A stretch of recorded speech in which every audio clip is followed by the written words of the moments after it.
जय श्री राधे, जय श्री कृष्णा। आप सबका हमारे YouTube चैनल लड्डू दीवानी पर बहुत बहुत स्वागत है। आज हम सुनेंगे किशोरी जू और रमा की कथा।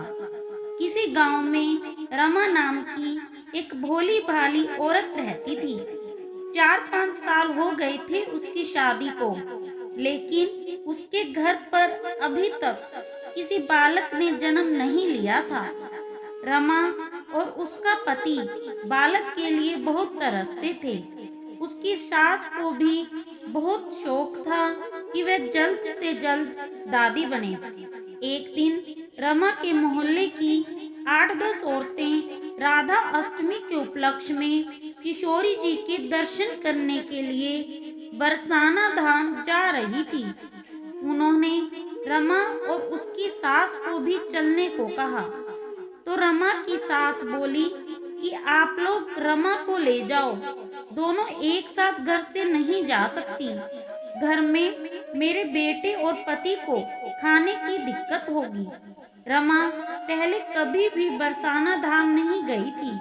वह बड़ी उत्सुक थी बरसाना धाम जाने को। ऊपर से उसकी सास ने रमा को कहा था, बेटी जाओ, किशोरी जू बहुत करुणामयी है, शायद वे तेरी गोद भर दें। बस यही बात रमा के दिमाग में बैठ गई कि अब तो मुझे जाना ही जाना है। उसके पति ने भी उसे जाने की आज्ञा दे दी। हालांकि वह 8-10 दिनों के लिए कभी भी अपने पति से दूर नहीं रही थी, फिर भी वह जाने को तैयार हो गई। रात की गाड़ी से सबको बरसाना धाम जाना था कि उसी दिन शाम को रमा के पैर में चोट लग गई। उसे चला भी नहीं जा रहा था, दर्द भी सहन नहीं हो रहा था। उसकी सास बोली कि तुम मत जाओ, फिर कभी चली जाना, तुम ऐसी हालत में नहीं हो कि जा सको। लेकिन रमा ना मानी। उसने तो बस मन बना लिया कि बरसाना की किशोरी करुणामयी है, मेरी गोद जरूर भरेंगी। बस यही सोचकर रमा बोली, कोई बात नहीं माँ जी, मैं ठीक हूँ। बस रमा और मोहल्ले की औरतें राधे राधे राधे कृष्ण का जयकारा लगाती हुई बरसाना धाम को चल पड़ी।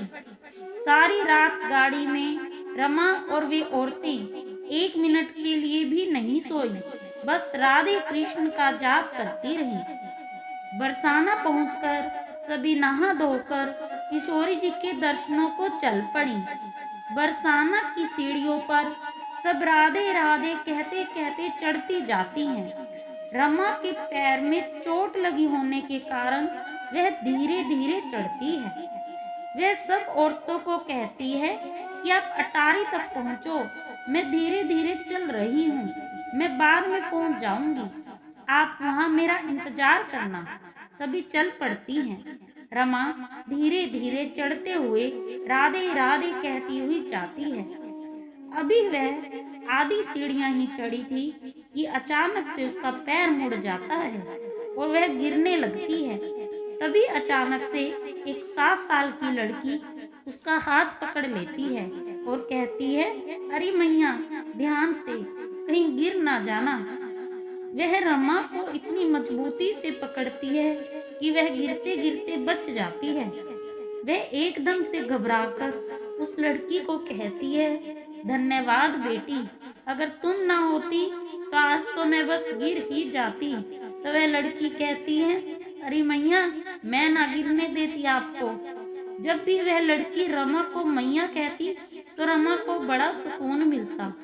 मैया शब्द सुनकर उसकी आंखों में आंसू आ गए। वह थोड़ी देर वहीं पर बैठ गई।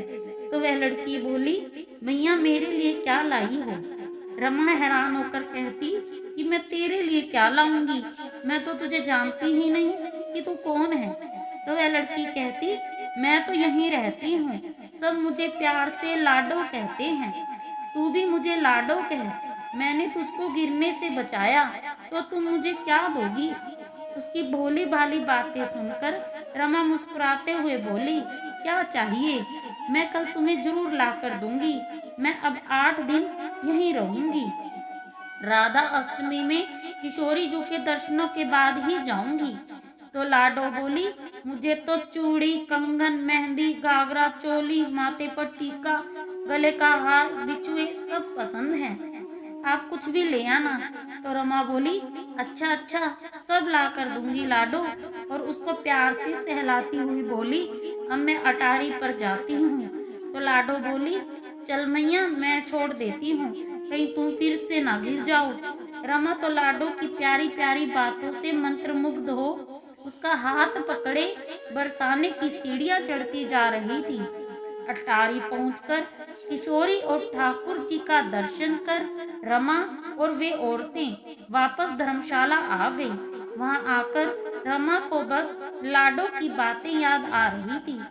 एक दिन वह लाडो के लिए बाजार से बहुत सुंदर चूड़ियां और पायल लेकर गई।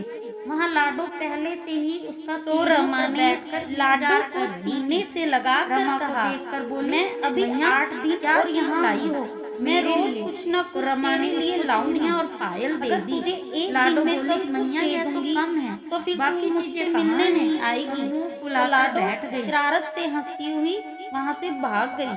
अब रमा उसके लिए मेहंदी, गले का हार, अपने हाथों से लहंगा चोली में मोटा मोटा गोटा लगाकर और बहुत सारी चीजें लाकर देने लगी। अब एक दिन रमा लाडो को बोली, लाडो अब तो सारी चीजें ला दी, अब इसको पहनकर दिखा तो दे। लाडो बोली, ठीक है मैया, कल राधा अष्टमी है, कल डालूंगी। आज उसके साथ एक लड़का भी था। रमा बोली, लाडो ये कौन है? लाडो बोली, ये मेरा सखा कन्हुआ है, हम लोग हमेशा साथ ही रहते हैं।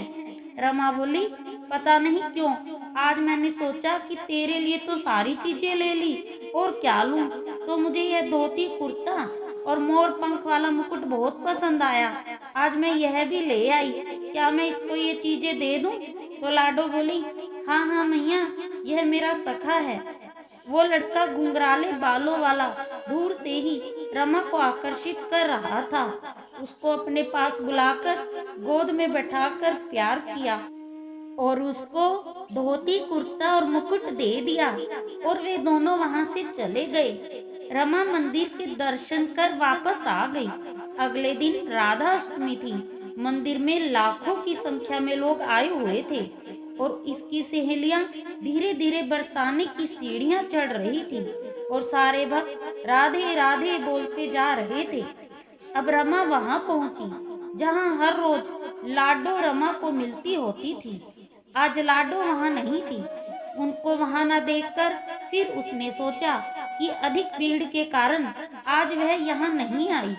अब वह अटारी दर्शनों के लिए पहुंच चुकी थी। मंदिर में बहुत भीड़ थी। मंदिर में हर तरफ राधे राधे का माहौल बना हुआ था। कोई नृत्य कर रहा था, कोई गायन कर रहा था। अधिक भीड़ होने के कारण रमा को दर्शन नहीं हो पा रहे थे।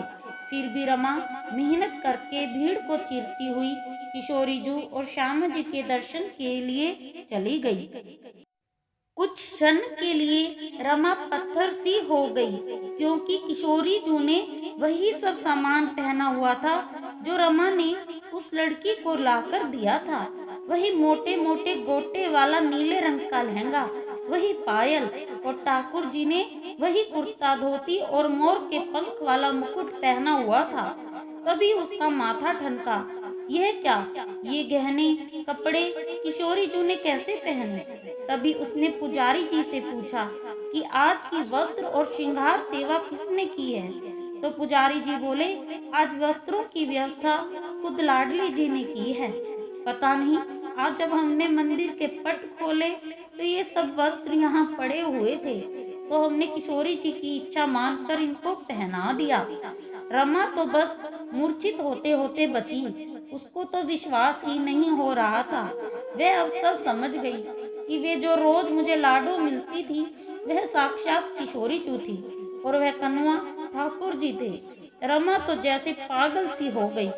जल्दी जल्दी भीड़ को चीरती हुई उस जगह पर पहुंच गई जहां लाडो और कन्हुआ मिले थे। वह जोर जोर से पागलों की तरह लाडो लाडो पुकारने लगी। वह लाडो लाडो कही जा रही थी। तो आज तो लाडो का दिन था। उसने तो लाखों लोगों को दर्शन देने थे।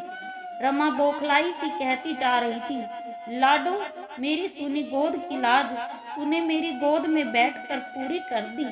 तभी वहां उसकी सहेलियां आ गई और बोली, क्या हुआ रमा, किसको पुकार रही हो? परंतु रमा कुछ ना बोली। सब औरतों ने कहा, चलो आज हमारी वापसी है। तो रमा को यह बात सुनकर करंट सा लगा। वह बोली, मैं नहीं जाऊंगी जब तक लाडो मुझे नहीं मिलेगी। सब पूछती हैं, किसके बारे में कह रही हो? उनकी बातों का कोई उत्तर न देकर रमा लाडो लाडो पुकारने लगी। सबने उस पर बहुत जोर डाला कि वापस चलो, परंतु रमा टस से मस ना हुई। हार कर सभी औरतें वापस आ गई। घर आकर उसकी सास और पति को सब बताया। उसका पति भी उसको लेने गया, लेकिन रमा तो बस उस सीढ़ी पर जड़वत होकर बैठ गई थी और बस लाडो लाडो पुकार रही थी। वह रोज सीढ़ी पर आकर बैठती, आंसुओं से सीढ़ी को धोती, पलकों से सीढ़ी को बुहारती और आते जाते सबको कहती, अभी आएगी लाडो, बस आने वाली है। और जब शाम तक लाडो नहीं आती तो उसके विरह में उसको ऐसी पीड़ा होती जैसे हजारों बिच्छुओं ने डंक मारा हो। उस पीड़ा में भी उसे आनंद आता, क्योंकि वह लाडो और कान्हा की विरह की पीड़ा थी। अब ऐसा करते करते रमा को सीढ़ी पर बैठे 30 साल हो गए, पर रमा ने हार ना मानी और अब वह बहुत कमजोर हो चुकी थी। आंखों से धुंधला नजर आने लगा था कि तभी एक छोटी सी लड़की रमा का हाथ पकड़कर अटारी पर ले गई और बोली, मैया, यह रही तुम्हारी लाडो। और रमा ने देखा कि उसकी लाडो बाहें फैलाए उसको बुला रही है। रमा खुशी से बावरी हो गई और तभी उसको आखिरी हिचकी आई और वह चौखट पर गिर गई। ऐसा लग रहा था कि किशोरी जू ने रमा के शरीर का नहीं, आत्मा का आलिंगन कर लिया हो। जय श्री राधे, जय श्री कृष्ण, जय कुंज बिहारी श्री हरिदास।